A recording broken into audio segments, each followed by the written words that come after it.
अखण्डमण्डलकारं व्याप्तं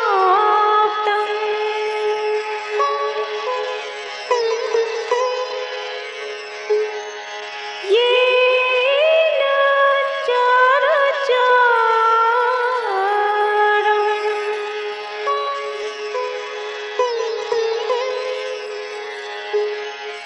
तत्पदं दर्शितं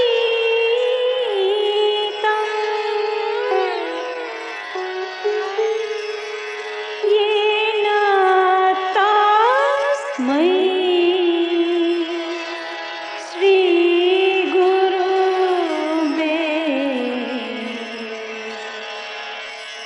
नमः।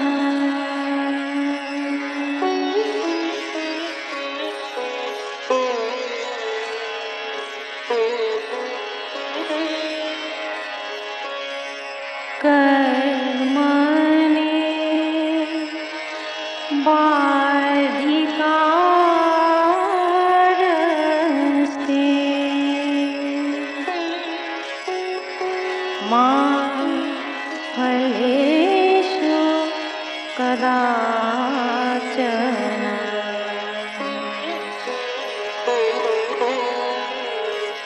मा कर्म फलहेतुर्भूर्मा ते संगोऽस्त कर्माणि।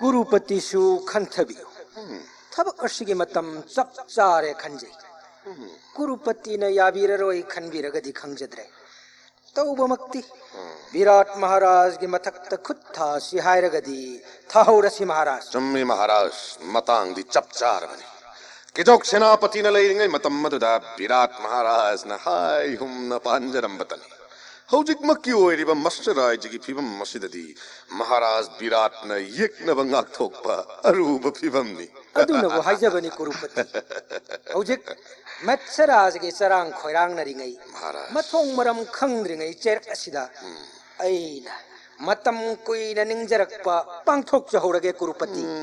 मधुबुदी चुमलिबा अदुबु ऐना खलम्बना महाराज ताकपियो महाराज। पांडव सिंह न फोंगदबसी मतम पंकुई कोइरम लरय मखोई की मरन मथुम ममदी राज्य न चिंग अमुक हंदोक तबहाइबसी दुर्योधन नै वाखल नै अदु ओइरगदी इकुई कुइदना कौरव पांडव नाक पाक तानरग अफोंग बलान फम द साथेंग न बहाइबदुदी सोइद्रबनी अचुम्बनी महाराज। मतम मदुदा भारत की निंगथौ मयाम मसिसु थमोइद लेरंब मलोम फुदोकनबगी तांजा फंगनरबनिना नाकन ननीद सोइदना लान याउनरक्कनी मरम मदुना हौजिक्तगी हौना आइसु कौरव किदमक मिशन खोभाव बताबनी कुरुपतिसु सुखंग हेखंग बिदबगुम महाराज महाराज विराट तसेंग तसेंग न कृष्ण की पोइरे येंगदुना सखिगदौबा पांडव की पखद याउखिगदौबा निंगथौनी हाइबसी खंगबिरब नत्रने महाराज। मधुबुदी मयेक सेंग लब वाफमनी महाराज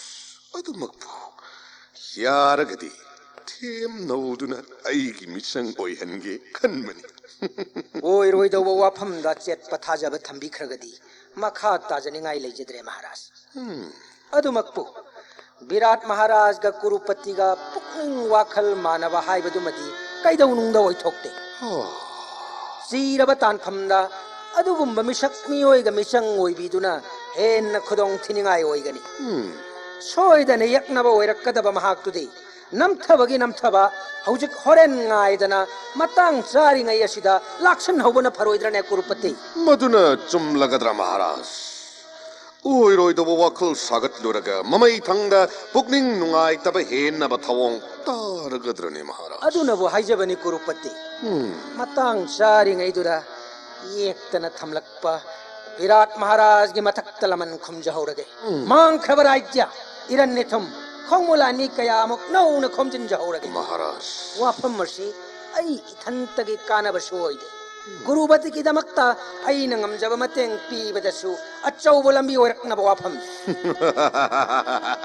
चम्मे महाराज विराट की खोंगमई लालमी मरन मथुम पुनमक महाराज की खुत्त लेरबदी महाराज न सिजिन्ननिंग मफम मतमद सिजिन्नब यारे अदुदी फारे महाराज महाराज की लालमी तेंगोल खरदी लेरीदना लेरीबसी मथक्ता विराट महाराज वो नम थनबगिदमक लालमी तेंगोल कयाम पूगे खनबीरीबा अकन्न थौना कना कना पांबीरीबा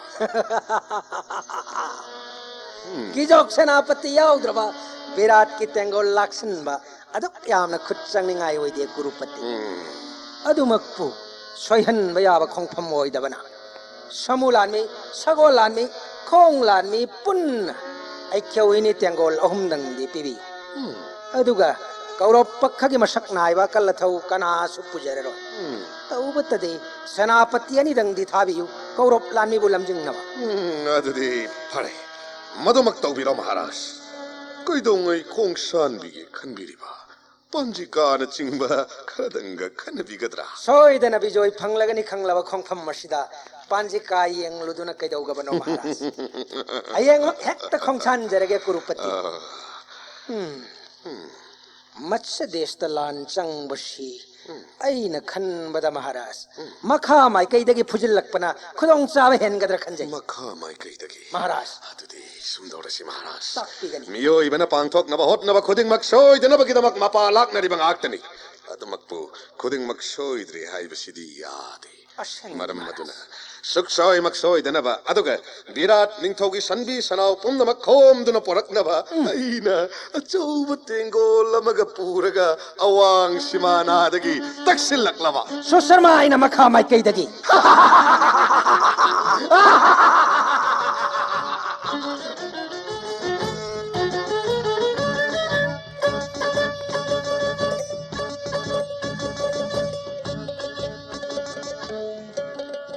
कंक ठाकुर महाराज होरेन लानगी खुसु खुलाई और लोइदब मफम मस्वाइदा कुमई यंगबियु महाराज कंक ठाकुर ग बल्लोप का अनीबु हेक थादोकनबदा अइगी पुकनिंग से तयांग तयांग बपोकी अदुना अइना चटमिन्ननिंगदुना तौबनी सुशर्मा गी लानमी मयामना अइगी लानमी बु ngaइदुना सेम सादुना लैख्रे अइ चटलुखिगे महाराज लेपनमक मंगोलोइबियो महाराज सेनापति नखोय पुमनमक ताओ अइना सुशर्मा बु कोइथी थिरगा लान पागनी मान करिगुंबई की खुत्तगी नाथोक्तुन सेन खिब थोकलबा नखोइन माबु कोइतान तानरगा हिंगना फारगा इंगोंदा पुरकदबने मधुंगंब सेनापति दा हौजिंग हांगदुन लेरिबा बोर सेनापति की पम्मसे थिंदोकने लानमी पुनमक चंगसिलसे जय मत्स्यधिपति विराट महाराज के जय मत्स्यधिपति विराट महाराज के जय सेनापति नखोय पुनमक चक्सलो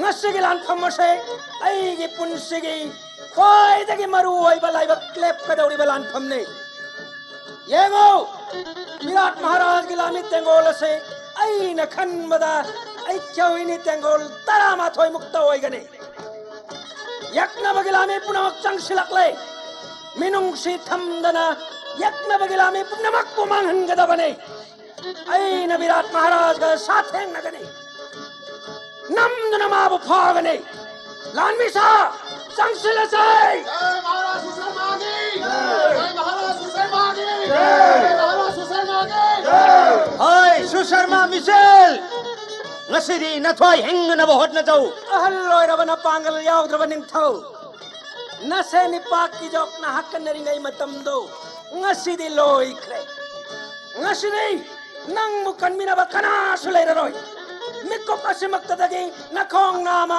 mongthom da thanjilaklabani khangjau ai papi nangi napal iwangang adugi chap chap paukhum pirge khango jai krishna jai krishna Shiva Shambho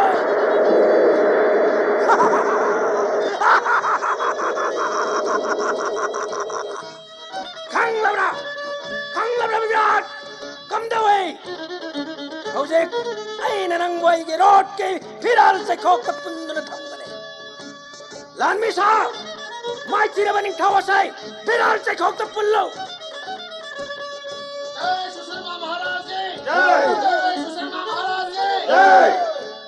Maharaj Virat! Nang gilami pumnamak kaya man jamalay pangkhay. Atay na mathway hinjana ba samji khay duna chenakre.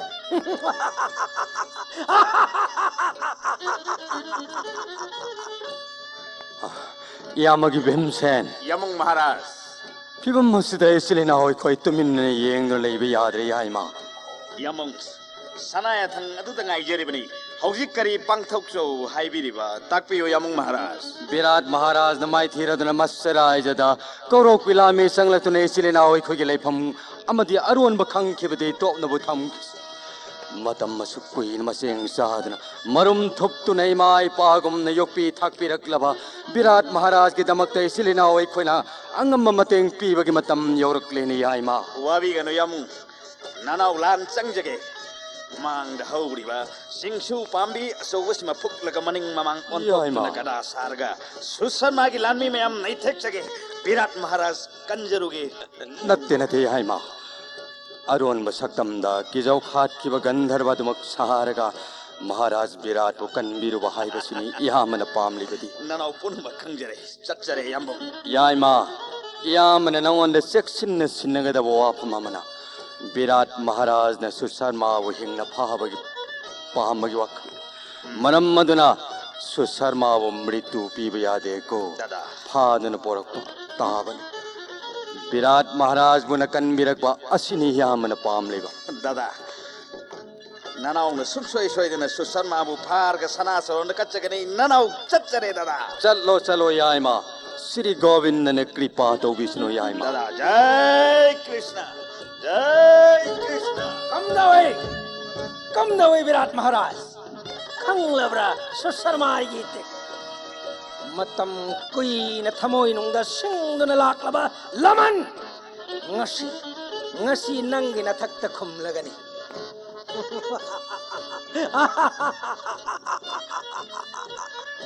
Nasane paki jok thadok tuna nang na matung ilaga dik bijoy lakhiba matam maduda nang na ibu kaya ge matek lak na khei miyoy bagi hak amadi adhikar bu khongaw na tuna ai bu irei pak tale hen khidaba madu puna bakkilaman ngasi ai na sai da na khungane ai apangba sasra khangda bangawba khetri oiba madi ra singhason namada phamduna leiri baigi tawpham thokpai thodang pangthokpa thoram madu banangna miyoy bagi hak amadi adhikar khongaw na bani haina khalliba dumak Susarma nangni ning thawaiba matik sade rajniti ki संविधान khangde atak nari khetri gi mathau rajniti gi संविधान khetri gi mathau rajniti gi संविधान yakna ba mangan bai basai tangai phada bane ai yakna ba nang mangan ba ai gi tofam thok bane ai na nangonda rajdan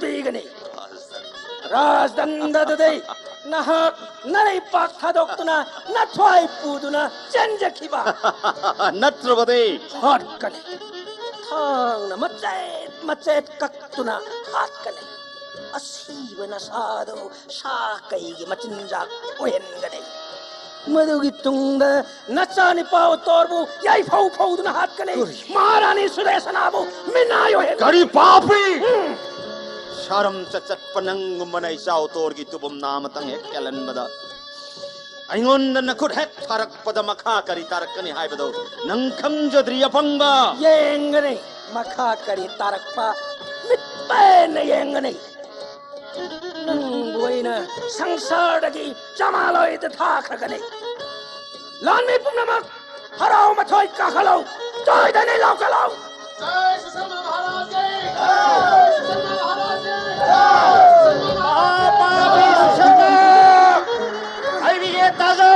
kana nang Virat Maharaj na khut hek tharam dun mittu piram laba nang busoi na mittu pigani khangjau kiyo ko hat ki gandhar bai hak leiri gai matsya desa sida nang ba papi sangak pa yade hai ba khangra leipak asida gandhar ba ngak ni khang lan jangak li ba khom mai lan mai polamak tau na khoi polamak tam na hat kani lebau khang kani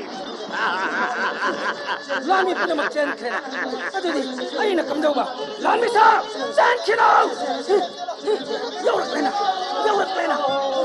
ꯆꯔꯣꯟꯒꯤ ꯆꯥꯛꯂꯦꯝ ꯆꯥꯕ ꯃꯈꯣꯡ ꯀꯣꯟꯕ ꯅꯪꯒꯨꯝꯕ ꯃꯍꯥꯄꯥꯄꯤꯅ ꯚꯤꯃꯥꯡꯁꯥ ꯀꯧꯕ ꯒꯟꯙꯔꯕ ꯑꯩꯅ ꯉꯥꯛꯂꯤꯕ ꯂꯩꯄꯥꯛꯇ ꯅꯠꯇꯦ ꯀꯔꯤ ꯂꯩꯗꯨꯅ ꯈꯨꯠ ꯊꯥꯔꯛꯄ ꯀꯪꯂꯝ ꯄꯥꯄꯤ ꯚꯤꯃꯥꯡꯁꯥ ꯀꯧꯕ ꯒꯟꯙꯔꯕ ꯑꯩꯗꯤ ꯆꯪꯖꯔꯛꯂꯕꯁꯨ ꯌꯩꯍꯧꯗꯕ ꯌꯥꯗꯦ ꯆꯦꯟꯈ꯭ꯔꯕꯁꯨ ꯍꯥꯠꯇꯕ ꯌꯥꯗꯦ ꯑꯩꯒꯤ ꯈꯨꯇꯨꯝ ꯑꯩꯒꯤ ꯈꯣꯡꯒꯥꯎ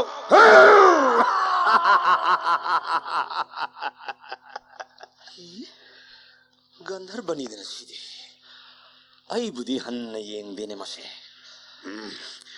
ꯄꯥꯄꯤ ꯅꯪ ꯑꯃ ꯌꯥꯔꯦ ꯐꯅ ꯀꯨꯏꯅ ꯃꯤꯀꯞ ꯊꯣꯛꯂꯔꯣꯏ ꯅꯨꯡꯉꯥꯏꯗ ꯕꯤꯔꯥꯠ ꯅꯤꯡꯊꯧ ꯅꯀꯣꯛꯇꯤ ꯄꯨꯡꯉꯧ ꯍꯦꯛ ꯉꯧꯔꯗꯅ ꯉꯁꯥꯏꯅ ꯉꯝꯃꯣꯏ ꯍꯥꯏꯕꯁꯨ ꯅꯠꯇꯕ ꯅꯃꯥꯟꯅꯕ ꯊꯦꯡꯅꯕꯗꯕꯨ ꯃꯤꯅ ꯑꯁꯨꯛ ꯂꯥꯛꯆꯍꯟꯕꯁꯤꯗꯤ ꯕꯤꯔꯥꯠ ꯅꯤꯡꯊꯧ ꯑꯩꯉꯣꯟꯗ ꯑꯃꯨꯛ ꯑꯣꯟꯁꯤꯜꯂꯛꯂꯦꯅ ꯑꯩ ꯍꯅꯨꯕ ꯆꯦ ꯐꯤꯔꯥꯜ ꯆꯩꯀꯣꯛꯇ ꯄꯨꯜꯂꯤꯕ ꯊꯧꯔꯤꯒꯥꯁꯦ ꯑꯃꯠꯇ ꯂꯧꯊꯣꯛꯂꯔꯣꯏ ꯂꯋꯥꯏ ꯂꯦꯝꯐꯨꯒꯤꯅ ꯁꯝ ꯑꯗꯨ ꯄꯥꯏꯔꯒ ꯆꯤꯡꯈꯠꯄꯤꯒꯦꯁꯦ ꯄꯥꯡꯗꯕꯧ जय कृष्ण जय कृष्ण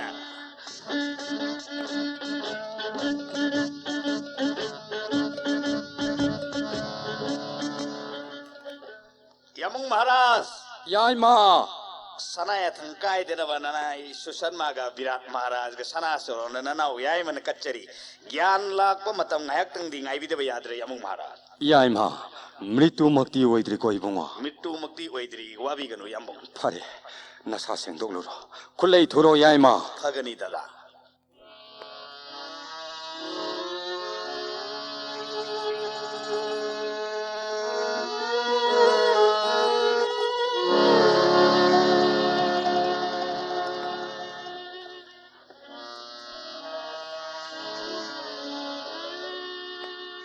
गुरुदेव बोन की लंबी द रोड पुबिरकली बसी करी की ओई बिरबनो गुरुदेव युवराज अइन वारी पुनमक नंगोन लीखरब मक्तदा नंगन करीगी इनौ नौनो मु हंगलिबनो फिबम मर्सिदा इन नापाबुंग विराट महाराज की कोनुंग चंगदुन यामुंग मांग लेपलोब याद्रिने उतोर अदुगे सरुक अई वा हाइगी ताकपियो गुरुदेव रोड की रथी फमफम मखाद यावरिब पुदु हांगदो महाराज पत्र इन बच्चे मुक्कोलम लोइन यारुंगनी पुथोरो गुरुदेव लजरे गुरुदेव कदाय ऐंगोन पिरो गुरुदेव पाबुंग महाराज कत्नन पत्र ईरगे गुरुदेव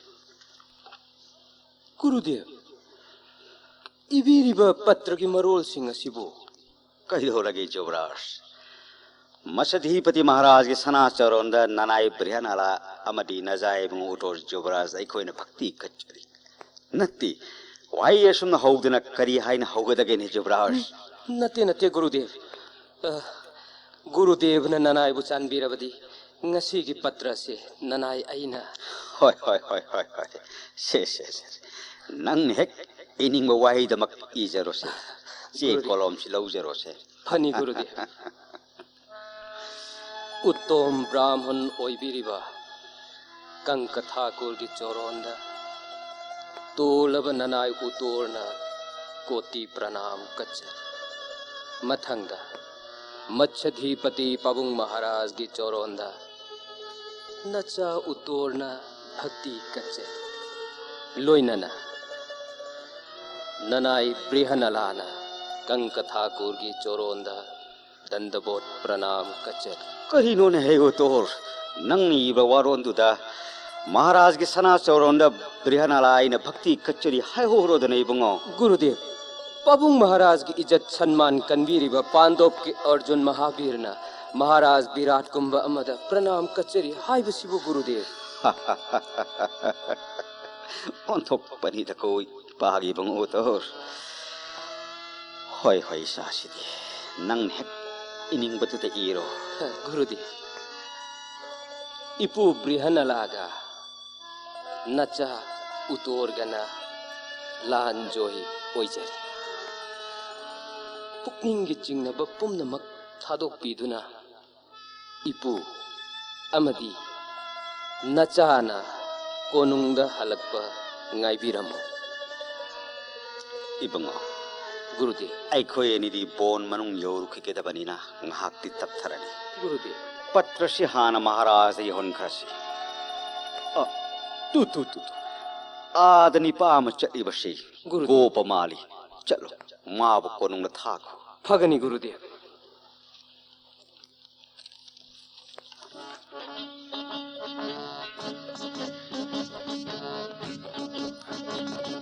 Yaima, Yamung Maharaj.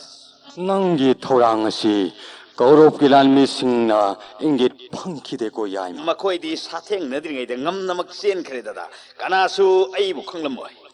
Pare, Govindan Sanbire.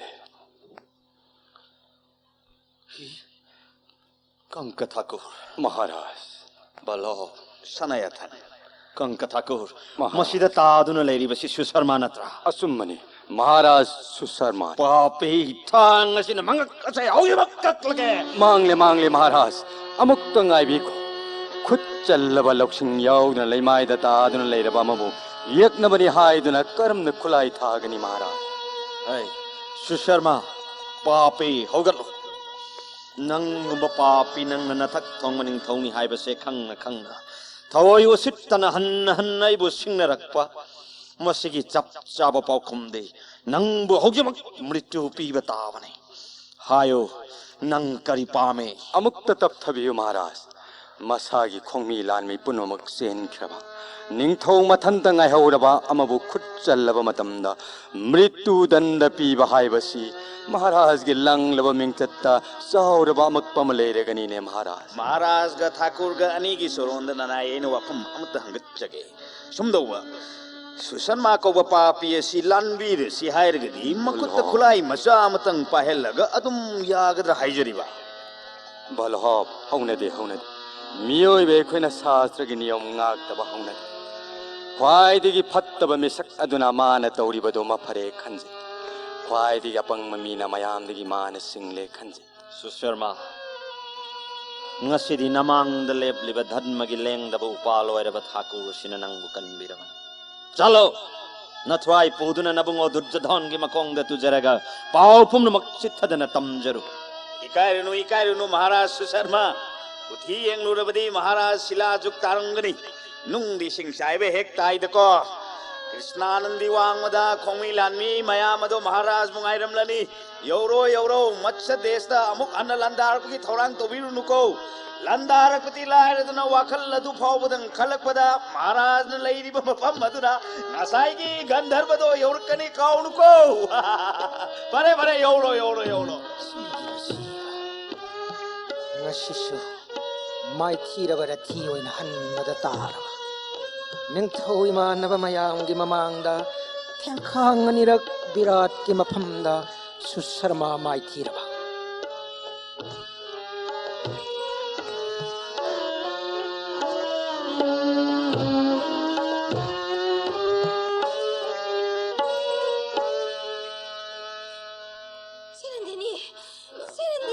Maharani Bima Mama Kagilan Pamaitire Maharaj Pagre Ibe Pongni Gola Sibuchum Laridra Awangi Pausu Makagi Pausu Matong Maramata Kandi Maharani Bima Pongning Tatri Lan Pam the Sating Nabakaktana Lan Yelalong Nati Ning Tau Pagre Senapati Ture Haibana Sing Batunga Kaya Sandok Nabahaiba Sisu Lalong Aman Makagilan Pam Amadi Awangilan Pam Animagda Maharaj Amadi Zubaras Anigi Zoy Soidana Oigan Ibeba Nangi Wahi Taraga Tamoyat Yasin Batung Nakuplamba Awabagi Laichil Pumnamak Nungai Bawakali Malang na Tam na Humdoki Nang Sunupini Nupigi Tamoy Nupita na Kangban Maharani Dema Nupi Oibina Macha Amadi Mapuroi Bada Tamjaba Prem Gilipulase Kayam Jelaba Lipun Oibage Haibase Sangdam Ningai Late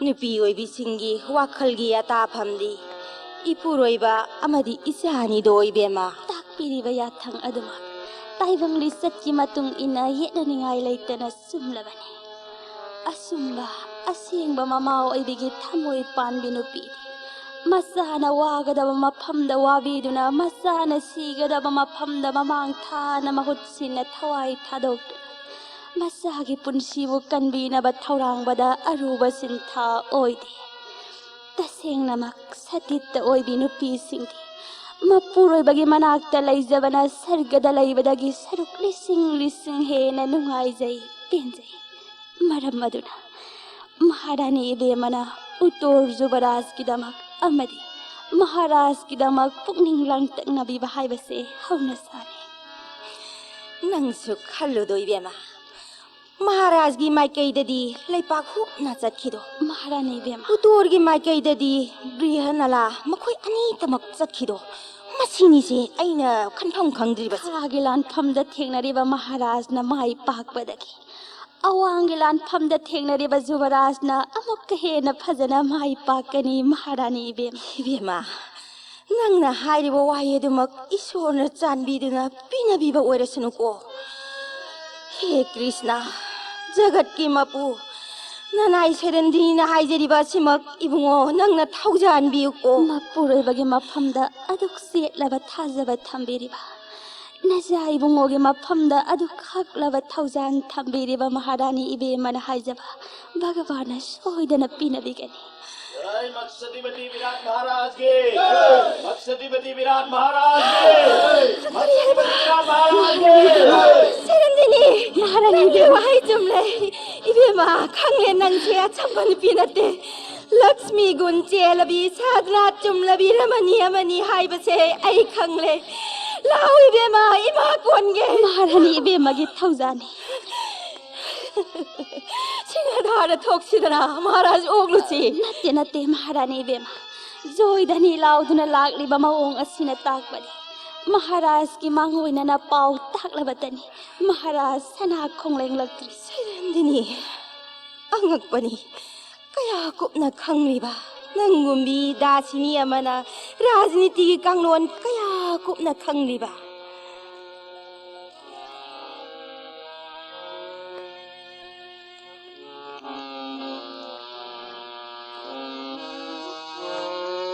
करिवानो हायरिबसिबु उतोरगुम्बना Kaurava पाखी हायबसिबु।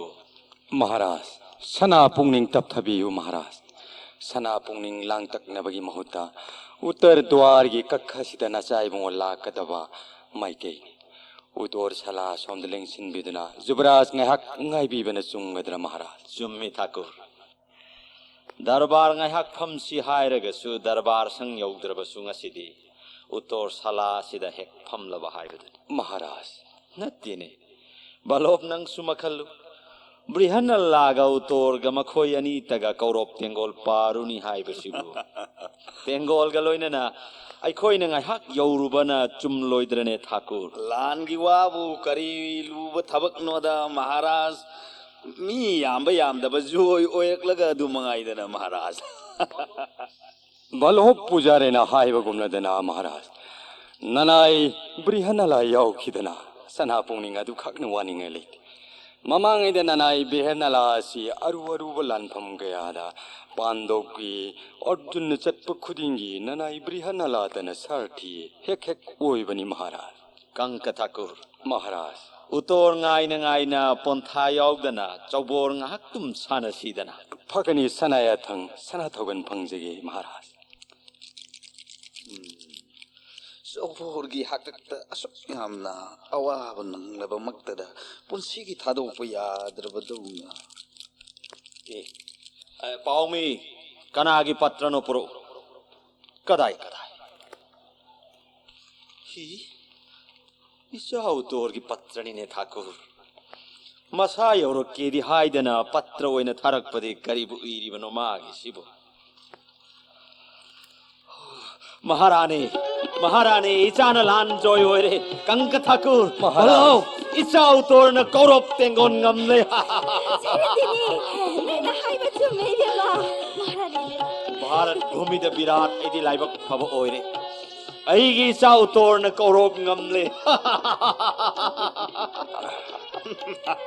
अकन मचा पोक मपा हाइबा मिंगसत भगवान पीने बिरे कंक ठाकुर। महाराज अइना तत्तन हंगचबदुनि ब्रिहनालाना सारथी ओइदुना चतखिबा लानफमदा उतोर जुबराजना बिजोय लौरक्तबा यारोय हाइजबतुनि महाराज कंका ठाकुर महाराज ब्रिहनल्ला हाइबा महाग अदुदी नुपी मरक नुपा मरक हाइबदुनी महाराज ओ मंगोलगी मसकनी मागुम्बगी मतिक मगुन मरम ओइदुना इचागी जोय फंगलकपा ओइरमलोय अहेगी इचानी पादो अंगांग ओइजरबसु मरिंगजेन मथौना मरु चंगबा उतोरनी ठाकुर महाराज ब्रिहनला हाइबनि पादो मखुत थादरकपदा खु यौबनि माना रोड पुबा मतमदा सुमंता मातुली सैला सिना चिंगबा फाउरबा सारथी कयाना व्यवहार थमलिबा सारथी रोड पुबदा नत्ते महाराज लानगी विद्या कुपना हाइबा मिसक द्रोणाचार्य गुरु ने हेक हाइरिबा विद्या पुनमक हाइबनि तेंजै अमतमक तेंदोंदगी सटलगा लिरिदा तेंगा थोंलकपदा तेंजै तरा ओलहनबा कापथोरकपा तेंजैना चामा चामा ओलहनबा यक्नबगी माइगेदा तेंजै लिसिंग अमा थोहनबा ngamliba ब्रिहनालानि महाक याव माइगेदा मंगोल ओइदबा हौनदेने महाराज होय होय ठाकुर होरेल मसादा हंगलगा खंगलबा महाराज सोका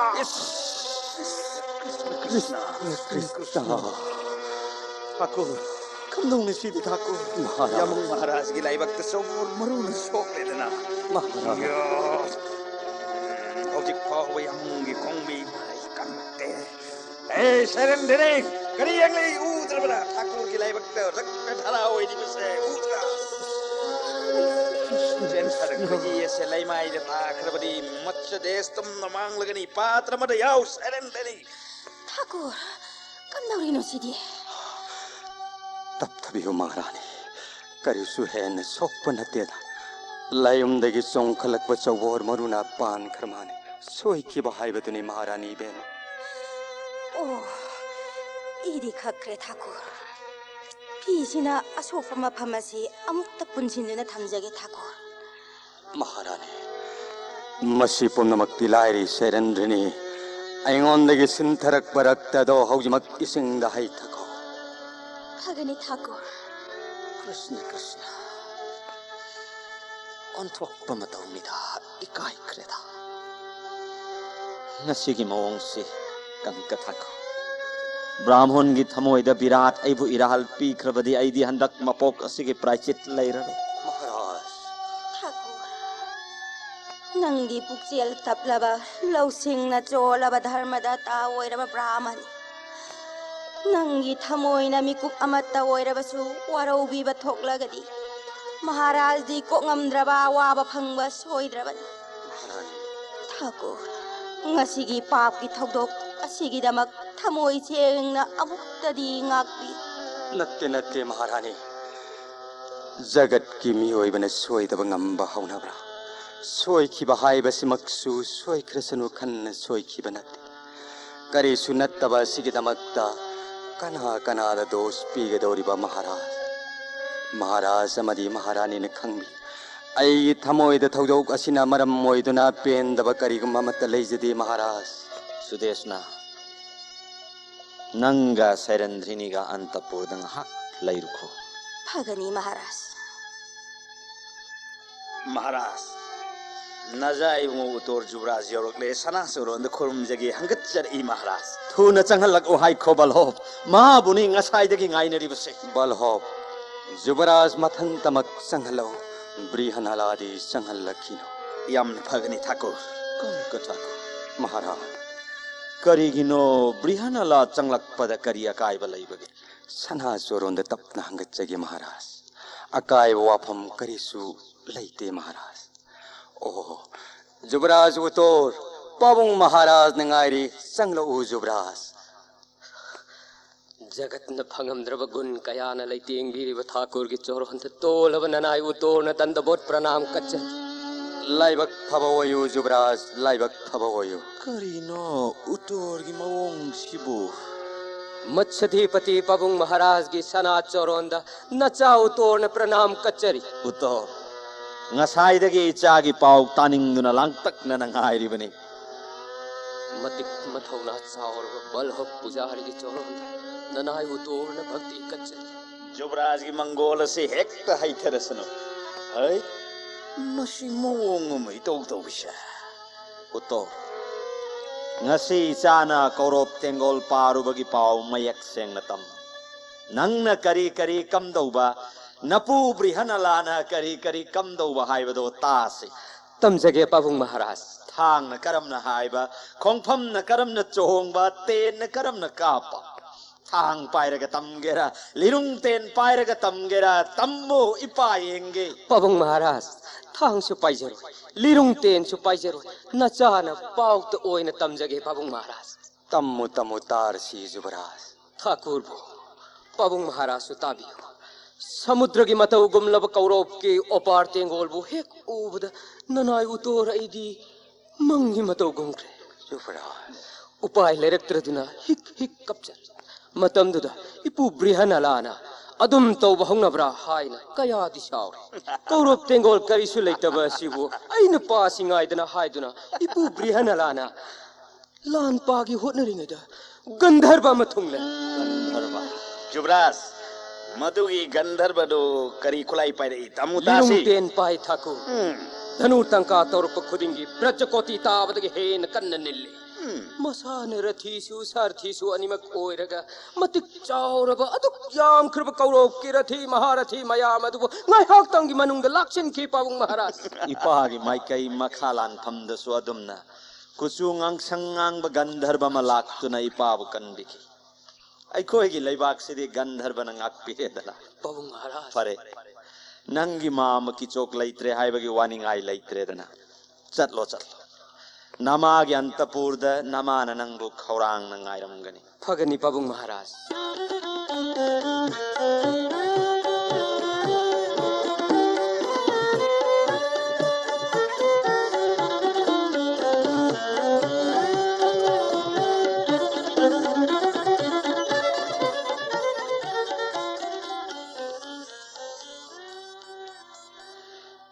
Utor. Gurudev. Aina mangoina na nangonda hai kiyada man thokkadori. Yamung Maharaj na haibu changlatpa yadri haibirakpa sinadi. Aibu yamung na soidni thokpikadori. Gurudev. Dharmaraj gi ariyappa sanaya thang takpiraktriba makhaidi aduk hakna langtakna bikigano. Tangai phadaba matang laklabadi nanai utorna Dharmaraj gi choron sokna khurumjaduna kapsagani Gurudev. Ipagi banga. Mi oina pokpa mapok asida. Ima ipa iyamba natraga shiksha diksha guru ni thokpirabadi taibang pana sida aini hinglobgai kari mamal legadi. Gurudev. Ikut gandhi belerong paer gai gurudev bele kripa galone na pina beba vidya se na bada jagat kirathi kanano arjun imang lep lagadaba. Matik laiba kanana lep labada arjun ngasi phau baki bele tribadi asigum laba arjun akshay or guru shaklaba yamani thokpirabadi ayam ton base jagat lamat laitrabadi. Ngasi kauhu numitsida ipai bungo Virat Maharaj amadi utor isung langi Krishna sakha oiraba Mahavir Gurudev na kaya gi maisa langbiraba. Masigi paap dos nanai utor na soidna pangpam thoi. Guru basuk pukning langhalliba sisai se kaya da tolaba papi oiraba. Gurudev ki langtak na bawakal ubud nanay utor tapta na laibang amjadre Gurudev amukta di pukning pata biyuga ba Gurudev. Iya utor kaligino ha nipa nang namita pirang siladuna engoi ipagi thamoy nung awaba wakala si lap na chatkarasna icha sidi Sri Govinda ki kripa Yamung Maharaj ki thogyan yeng bahai badani. Ai khue ni na lan chalamdai lan gi chatra toramdai pungja dumaktada Maharani mabe maleng biraktuna ai ngon sinakhi bawa pham nak kaur bara. Kaujade Gurudev. Sahing char ba mabuk lam laba kai gi khayat sajina chongsin khibagum tolaba nanai utorna kaurop tengol gi mamang da lep luba tarak labada. Nanai gi khujeng pai duna Ima Maharani na mitlo gi piranga loina na nanai bu Gurudev da sinajaki. Pukning na awaba ga mami tadraba pukning thogat pawahai na Gurudev na nanai gi hakan changbi duna tek ta kai da porakani hai na chat thambirami Ima gi mapam. Lao ibang ꯃꯃꯥ ꯏꯕꯦꯝꯃ ꯃꯍꯥꯔꯥꯅꯤꯗ ꯑꯩꯅ ꯅꯪꯕꯨ ꯈꯨꯖꯦꯡ ꯄꯥꯏꯗꯨꯅ ꯑꯃꯨꯛ ꯁꯤꯟꯅꯔꯒꯦ गुरुदेव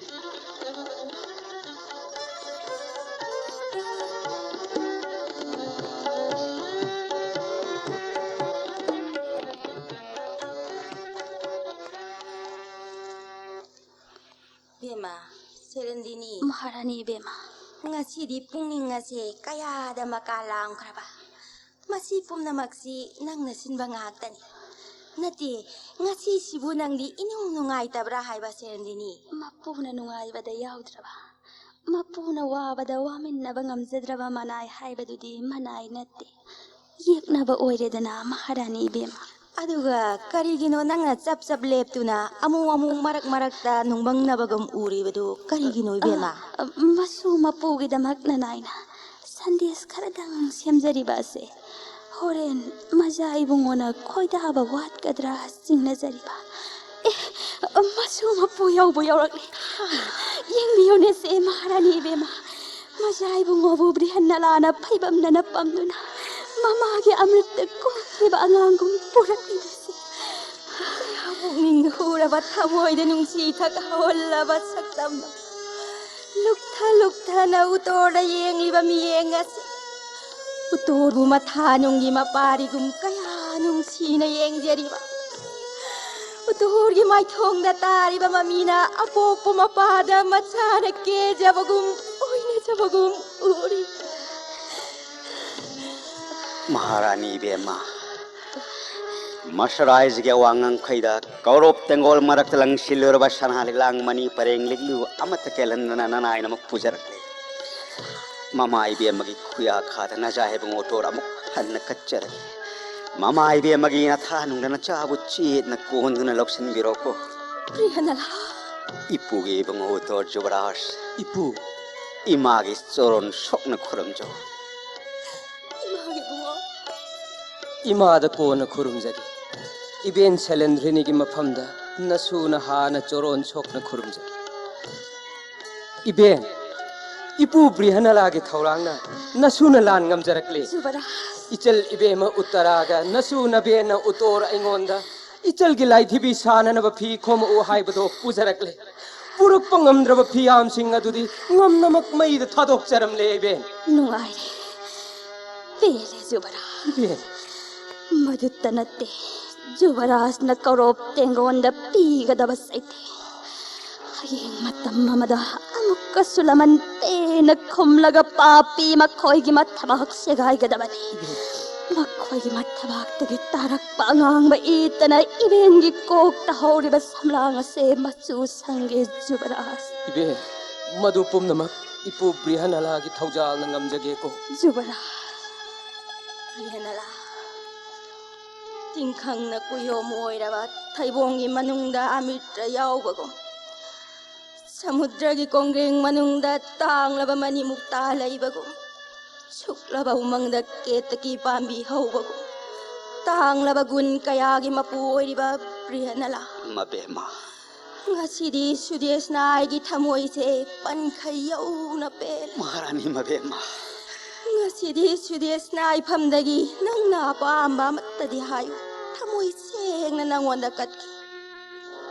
Maharani Mabema Sotito erabi masak labi Nanai Prihanala Maharani Mabema gi athang matung ina choron khar wafam matang ni jage soidana nanai de pinabiu Hayo Prihanala chingna na hayo.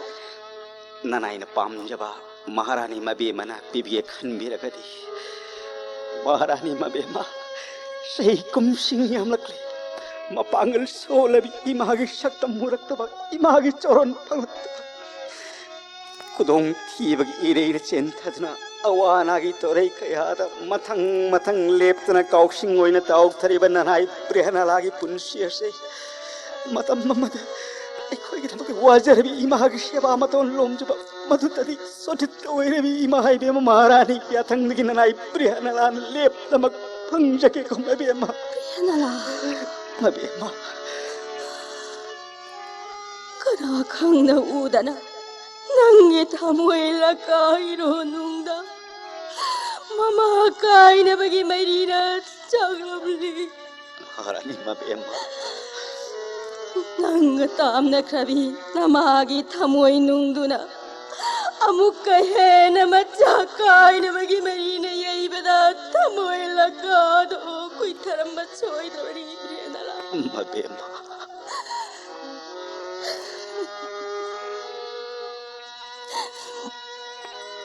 ꯃꯆꯥꯅ ꯃꯃꯥꯕꯨ ꯅꯤꯡꯕꯗꯒꯤ ꯃꯃꯥꯅ ꯃꯆꯥꯕꯨ ꯅꯤꯡꯕꯅ ꯁꯔꯨꯛ ꯆꯥꯝꯃ ꯍꯦꯜꯂꯤꯕꯅꯤ ꯅꯨꯃꯤꯠ ꯈꯨꯗꯤꯡꯒꯤ ꯅꯨꯃꯤꯠꯅ ꯆꯤꯡꯌꯥ ꯊꯥꯡꯂꯛꯄ ꯃꯇꯝ ꯅꯪꯕु ꯄꯣꯛꯄꯤ ꯏꯃꯥꯅ ꯅꯪꯕꯨ ꯂꯥꯛꯄ꯭ꯔꯥ ꯍꯥꯏꯗꯨꯅ ꯇꯥꯝꯅ ꯌꯦꯡꯂꯝꯒꯅꯤ ꯃꯍꯥꯔꯥꯅꯤ ꯃꯕꯦꯝꯃ ꯆꯥꯔꯝ ꯊꯛꯂꯝꯗꯥꯏ ꯃꯤꯀꯨꯞ ꯈꯨꯗꯤꯡ ꯃꯆꯥ ꯑꯣꯏꯕ ꯅꯪꯕꯨ ꯅꯤꯡꯁꯤꯡꯕꯗ ꯂꯝꯂꯝꯕ ꯈꯨꯗꯤꯡ ꯇꯥꯝꯅ ꯆꯦꯟꯈꯤꯗꯨꯅ ꯄꯤꯂꯨꯗ ꯄꯤꯔꯥꯡ ꯏꯍꯧꯔꯒꯅꯤ ꯄ꯭ꯔꯤꯌꯥꯅꯂꯥ ꯃꯕꯦꯝꯃ 수대스나 이나 사띠 드라마 까이자락답이 아생고막다 오이라바디 낭기 뿐치라 나닝 땀나이 이마게 제바 방자바 랩나마 오이자우고 브리게나라 ꯃꯍꯥꯔꯥꯅꯤ ꯃꯕꯦꯝꯃ ꯅꯅꯥꯏꯗ ꯃꯗꯨꯗꯗꯤ ꯂꯦꯞꯂꯃꯛ ꯐꯪꯕ ꯉꯝꯖꯒꯦꯀꯣ ꯃꯍꯥꯔꯥꯅꯤ ꯃꯕꯦꯝꯃ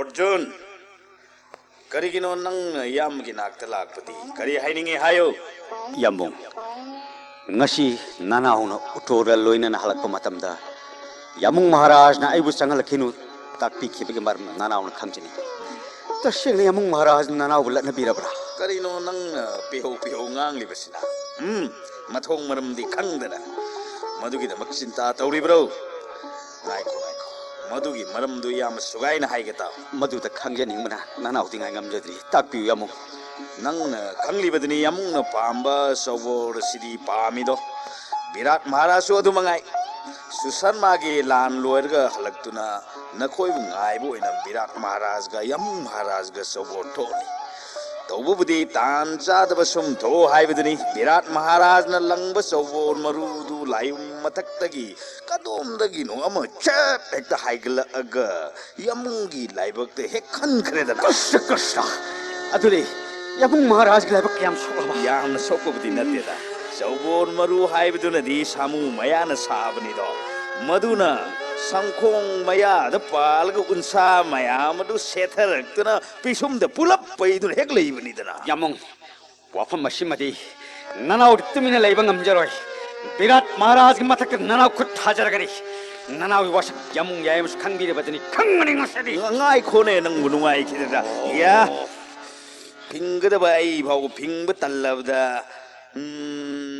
ꯐꯝꯃꯨꯅꯦ ꯋꯥ ꯃꯈꯥ ꯇꯥꯈꯣꯅꯦ ꯏꯌꯥꯝꯕ ꯋꯥ ꯍꯥꯏꯒꯦꯅꯦ ꯌꯥꯃꯨꯡ ꯃꯍꯥꯔꯥꯖꯒꯤ ꯁꯅꯥ ꯍꯛꯆꯥꯡꯗꯒꯤ ꯁꯣꯏꯗꯅ ꯁꯤꯟꯊꯔꯛꯒꯅꯤ ꯏꯌꯦꯗꯣ ꯁꯣꯏꯗꯅ ꯄ꯭ꯔꯤꯊꯤ ꯊꯛꯇ ꯇꯥꯔꯝꯒꯅꯤ ꯏ ꯑꯗꯣ ꯂꯩꯕꯥꯛꯇ ꯇꯥꯍꯟꯗꯦ ꯄꯟꯆꯥꯂꯤꯅꯤꯅ ꯁꯅꯥꯒꯤ ꯄꯨꯈꯝ ꯑꯃꯗ ꯏ ꯑꯗꯨ ꯌꯥꯔꯒ ꯏꯁꯤꯡꯗ ꯍꯩꯊꯈꯤꯗꯅ ꯑꯗꯨꯅ ꯅꯪꯒꯤ ꯋꯥꯁꯛ ꯀꯥꯏꯗꯦ ꯆꯤꯡꯅꯒꯅꯨ ꯑꯗꯨꯒꯨꯝꯕ ꯐꯤꯕꯝ ꯑꯗꯣ ꯌꯥꯃꯨꯡ ꯃꯍꯥꯔꯥꯖꯅ ꯅꯪꯉꯣꯟꯗ ꯎꯍꯟꯅꯤꯡꯗꯕꯅ ꯅꯪꯕు ꯆꯪꯉꯛꯀꯅꯨ ꯍꯥꯏꯕ ꯑꯣꯏꯔꯤꯅꯤꯅꯦ ꯑꯔꯖꯨꯟ ꯌꯥꯃꯨꯡ ꯄꯦꯟꯕꯗꯤ ꯈꯔ ꯋꯥꯠꯆꯩ ꯅꯅꯥꯎꯗꯤ ꯍꯣꯏ ꯃꯗꯨꯒꯤ ꯃꯔꯝ ꯑꯣꯏꯔꯒꯗꯤ ꯊꯃꯣꯏꯁꯦ ꯇꯞꯊꯖꯔꯒꯦ ꯅꯅꯥꯎꯁꯨ ꯍꯣꯏ ꯑꯗꯨꯃꯛꯄꯨ ꯑꯩꯁꯨ ꯈꯪꯗ꯭ꯔꯤꯀꯣ ꯚꯥꯞꯅ ꯁꯥꯗꯨꯅ ꯄꯪꯉꯥꯏ ꯍꯥꯏꯕꯅꯤ ꯑꯩꯈꯣꯏ ꯄꯨꯝꯅꯃꯛ ꯌꯥꯝꯕꯨꯡꯅ ꯀꯧꯔꯤꯕꯁꯤ ꯅꯪꯕꯨ ꯏꯟꯊꯣꯛꯄꯒꯤ ꯋꯥ ꯈꯟꯅꯁꯤ ꯍꯥꯏꯕ ꯑꯣꯏꯔꯝꯕꯁꯨ ꯌꯥꯔꯤ ꯐꯔꯦ ꯍꯣꯔꯦꯟꯅꯁꯦ ꯅꯪ ꯇꯥꯕ ꯍꯦꯛ ꯆꯪꯉꯛꯀꯅꯨ ꯊꯣꯡꯖꯤꯟ ꯃꯌꯥꯗ ꯑꯗꯨꯝ ꯂꯩꯒꯗꯕꯅꯤ ꯑꯗꯨꯒ ꯇꯟꯖꯥ ꯌꯦꯡꯂꯒ ꯑꯩꯅ ꯍꯦꯛ ꯀꯧꯔꯛꯄꯒ ꯅꯪ ꯆꯪꯉꯛꯀꯗꯕꯅꯤꯀꯣ ꯑꯔꯖꯨꯟ ꯐꯒꯅꯤ ꯌꯥꯃꯨꯡ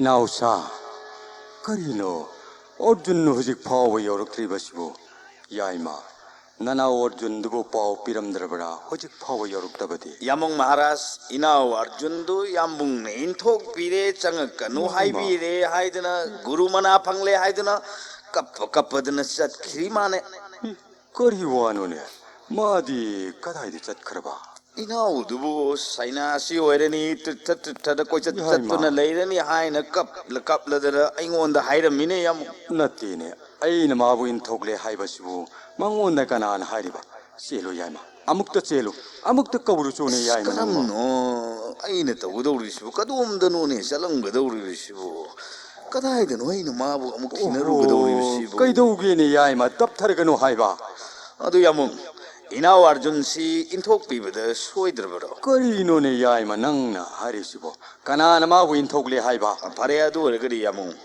ꯌꯥꯃꯨꯡ ꯃꯍꯥꯔꯥꯖꯅ ꯃꯥꯕꯨ ꯏꯟꯊꯣꯛꯄꯗꯤ ꯌꯥꯏ ꯑꯗꯨꯒ ꯃꯥꯒꯨꯝꯕꯅ ꯌꯥꯃꯨꯡ ꯃꯍꯥꯔꯥꯖꯕꯨ ꯏꯟꯊꯣꯛꯄꯗꯤ ꯀꯔꯤ ꯃꯇꯤꯛ ꯂꯩꯗꯅ ꯑꯣꯏ ꯑꯔꯖꯨꯟ ꯍꯧꯖꯤꯛꯃꯛ ꯆꯪꯉꯨ ꯂꯥꯎ Yamung. Nanauna Sanasarona Bhakti Kachari Yamung Maharaj.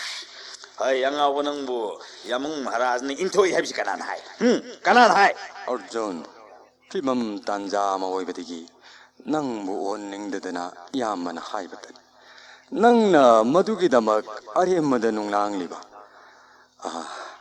ꯑꯇꯩ ꯂꯥꯏꯔꯤ ꯅꯪꯒ ꯎꯇꯣꯔꯒ ꯂꯥꯟ ꯆꯠꯂꯨꯕꯒꯤ ꯄꯥꯎꯗꯨꯝ ꯇꯝꯃꯨ ꯏꯌꯥꯝꯕ ꯇꯥꯒꯦ ꯑꯔꯖꯨꯟ ꯂꯥꯟꯐꯝ ꯑꯗꯨ ꯎꯇꯣꯔꯅ ꯁꯣꯛꯅꯕ ꯅꯠꯇꯦ ꯍꯥꯏꯕꯁꯤꯃ ꯑꯩ ꯈꯪꯉꯤ ꯅꯪꯅ ꯃꯑꯣꯡ ꯃꯇꯧ ꯀꯔꯝ ꯇꯧꯅ ꯀꯧꯔꯧꯀꯤ ꯔꯊꯤ ꯃꯌꯥꯝꯕꯨ ꯊꯦꯡꯅꯔꯛꯄ ꯇꯝꯃꯨ ꯇꯥꯁꯦ ꯇꯝꯃꯨ ꯇꯥ Yamung. Awang Maikigi Lan Pau Hek Lakpaga. Tangai Padana. Nanauna Lan Chatpatarak Labada. Yamung Maharaj is Sanayathang Lojanabat Tijarakpada. Yamung Maharashu Yamung Yaimushu Lengtok Pikre. Tangai Padana Lan Maduda. Tashing Utuna Sien Kibatarak Labada. Nanauna Saratisu Urgalan Tengnaji. Ngashi Korop Shavagilaman Kumjerame. Panchalini Vikai Pi Kibagilaman Kumjalam Layamung Maharaj. Arjun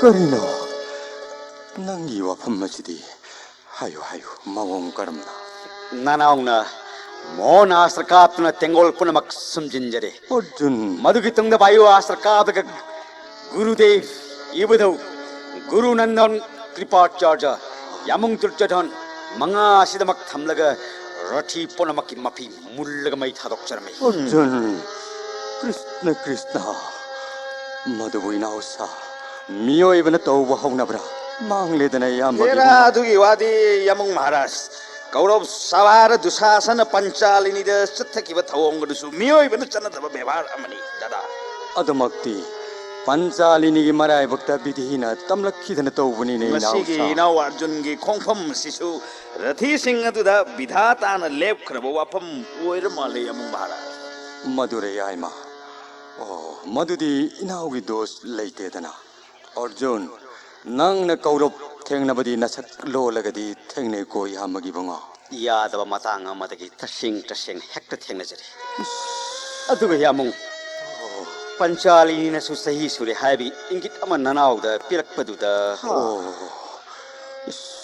ꯀꯔꯝꯅꯣ ꯅꯪꯒꯤ ꯋꯥꯁꯤꯗꯤ ꯏꯅꯥꯎ ꯁꯣꯗꯦꯕꯅꯁꯨ ꯆꯍꯤ ꯑꯃꯒ ꯅꯨꯃꯤꯠ 10ꯅꯤ ꯃꯄꯨꯡ ꯐꯥꯔꯦꯕꯨ ꯍꯥꯏꯔꯤꯗ ꯗꯗꯥ ꯑꯗꯨꯗꯤ ꯑꯩꯈꯣꯏ ꯐꯣꯡꯗꯣꯛꯄ ꯌꯥꯔꯦꯗꯅ ꯏꯅꯥꯎꯁꯥ ꯗꯗꯥ ꯂꯥꯛꯂꯤꯕ ꯏꯉꯥꯒꯤ ꯄꯨꯔꯅꯤꯃꯥ ꯅꯨꯃꯤꯠ ꯁꯒꯣꯜꯁꯦꯟꯒꯤ ꯅꯣꯡꯌꯥꯏ ꯃꯇꯝ ꯏꯟꯗ꯭ꯔꯖꯨꯛ ꯃꯍꯦꯟꯗ꯭ꯔ ꯗꯟꯗ ꯃꯇꯝ ꯑꯁꯤꯗ ꯐꯣꯡꯂꯕꯗꯤ ꯃꯪꯒꯣꯜ ꯌꯥꯝꯅ ꯂꯩ ꯍꯥꯏꯅ ꯏꯅꯥꯎ ꯁꯣꯗꯦꯕꯅ ꯍꯥꯏꯔꯤꯅꯦ ꯗꯗꯥ ꯐꯔꯦ ꯑꯗꯨꯗꯤ ꯅꯨꯃꯤꯠ ꯑꯁꯤꯗ ꯑꯃꯅ ꯑꯃꯕꯨ ꯑꯃꯨꯛ ꯄꯥꯎ ꯄꯤꯅꯕ ꯂꯩꯇꯅ ꯅꯈꯣꯏ ꯄꯨꯝꯅꯃꯛ ꯑꯩꯒꯤꯗ ꯃꯇꯝ ꯆꯥꯅ ꯂꯥꯛꯎꯀꯣ ꯑꯗꯨꯒ ꯐꯣꯡꯂꯁꯤꯀꯣ ꯏꯅꯥꯎꯁꯥ ꯁꯅꯥ ꯆꯣꯔꯣꯟꯗꯅ ꯑꯩꯅ ꯍꯪꯒꯠꯆꯔꯤꯕꯅ ꯍꯟꯗꯛꯀꯤ ꯈꯣꯡꯐꯝ ꯑꯁꯤ ꯍꯟꯗꯛꯀꯤ ꯐꯣꯡꯕꯁꯤ ꯌꯥꯝꯅ ꯕꯤꯔꯥꯠ ꯃꯍꯥꯔꯥꯖꯒꯤ ꯁꯤꯡꯍꯥꯁꯟꯗ ꯂꯦꯡꯈꯠꯄꯤꯔꯒ ꯅꯅꯥꯏ ꯑꯩꯈꯣꯏꯅ ꯊꯧꯒꯜ ꯐꯪꯖꯔꯒ ꯂꯩꯄꯥꯛ ꯈꯪꯅ ꯐꯣꯡꯖꯅꯤꯡꯕ ꯑꯁꯤꯗ ꯗꯗꯥ ꯀꯔꯤ ꯋꯥꯅꯣꯅꯦ ꯌꯥꯏꯃ ꯏꯄꯥꯒꯨꯝꯂꯕ ꯑꯍꯜ ꯑꯣꯏꯔꯕ ꯕꯤꯔꯥꯠ ꯃꯍꯥꯔꯥꯖꯅ ꯍꯧꯖꯤꯛꯃꯛ ꯂꯦꯡꯁꯤꯜꯂꯤꯕ ꯔꯥꯖ ꯁꯤꯡꯍꯥꯁꯟꯁꯤꯗ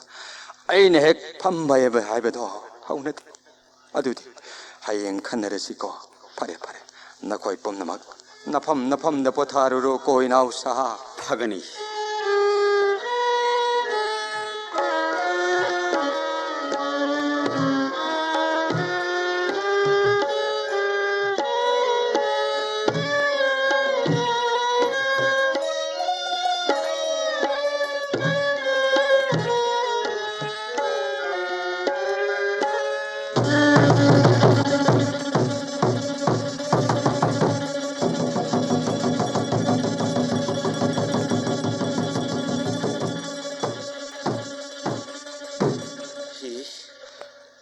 करीनो एगी दरबार संगदगी पुंजाव येरकपदी कनागी याथंग येरिबनो सिदी महारानी ताब्र पुंखोलदो नना येसु पुंखोल ताबदा सना नातगा चंगजरकपनी सेरनदिनीदु अइना कोइ कौ कौबु लेहौदे करीनो ने हारिबो वासिबो आई दरबार कखे यौगे नचान भक्ति कच्चरी पाबुंग महाराज उतोर पुंखोल दु तारेदना पाबुंग महाराज इपा दरबार यौगे नंग निंगथीना नमागा लेरमुको पाबुंग महाराज सपाउ लंपाउ करिसु ओइरोय तब थबियु पाबुंग महाराज ngasi pungkhol ase pabung maharaj ima maharani amadi nacha ikoi pumnamak ke mangol pinaba pungkhol pabung maharaj ga ima ibe masu yauna darbar kakhada lengnasi nacha na thaugal phangjagi to karino nangi wafam masibo la ola o chatlasi lengnasi pabung maharaj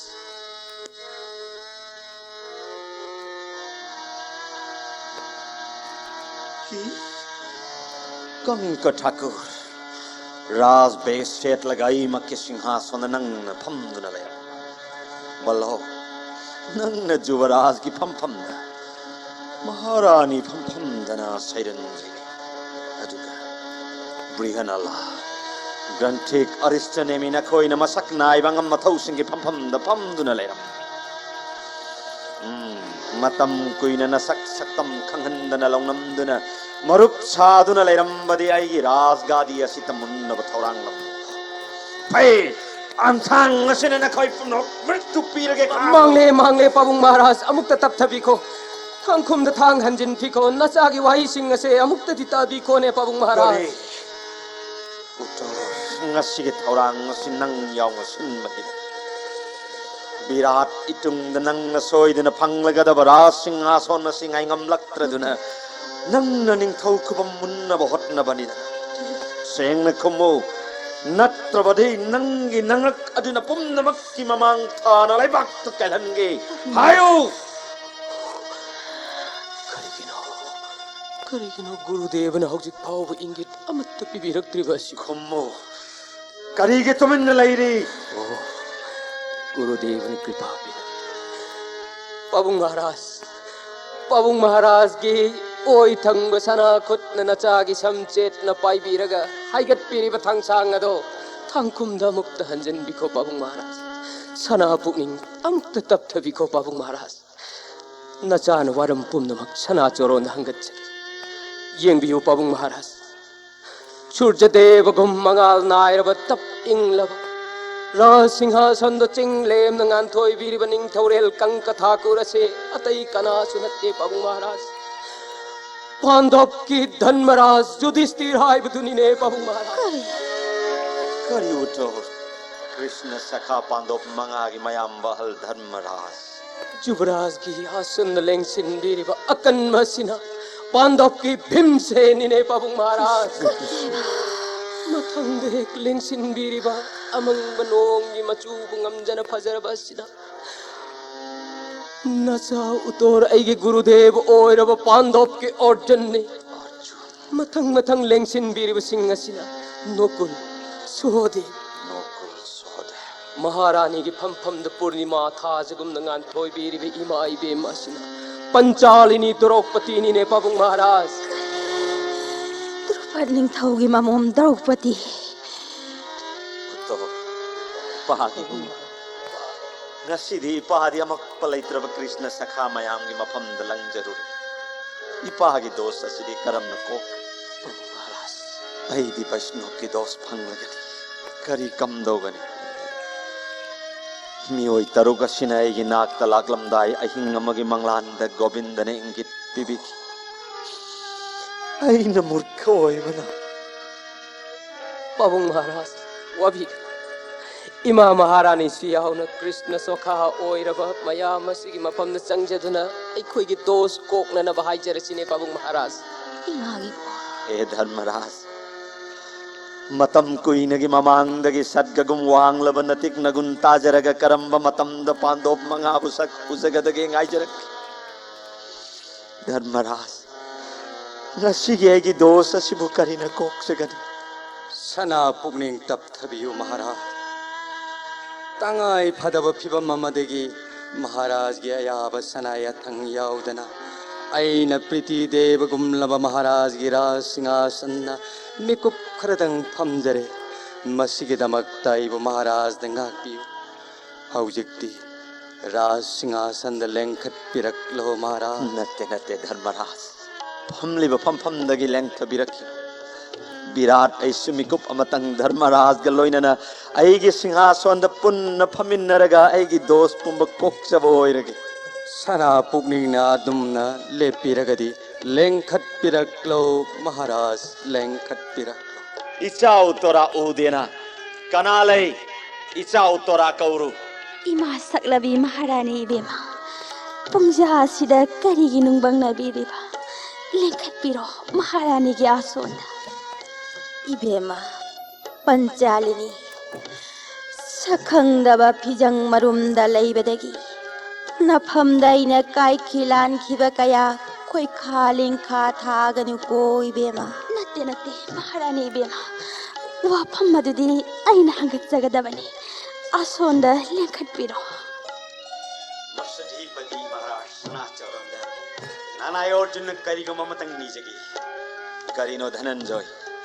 नीबा हाइबा वाहे यदुबु विराट इपोट इरनबु नपोट नरन नत्तबरा नसागी नपोटपु नसादगी नीगदा नुंगाई जरे महाराज इचा सकलबी राजकुमारी ओतोरा संगीत कलागी माइकैदा ऐगी शीर्ष ओइरेदो इचा उटोन लांगी विद्यादा ऐगी शिक्षा ओइरेदो मतम सान कुइन नुंगसिलिपुन ततना थानबा यादरबा नजाइबे मो उठोरा नानाय अर्जुन की इच्छा अभिमैनु की दमक नानाय नसरा चौरंडगी बिख्या होइने निजरगी धर्मराज महाराज नाना ओइबुंगोना थांगतलिबा प्रस्ताव असी आइदि अन्तोक्न पामजख्रेदा आइगी अपामबसी धर्मराज न मपुंग फाल पुमनमक महाराज की कृपानी अदुदि नोंग हेकनानबगा विवाह कर्म लांगलसी अदुदि अर्जुन नंग न हौजमक द्वारका यौगदबनी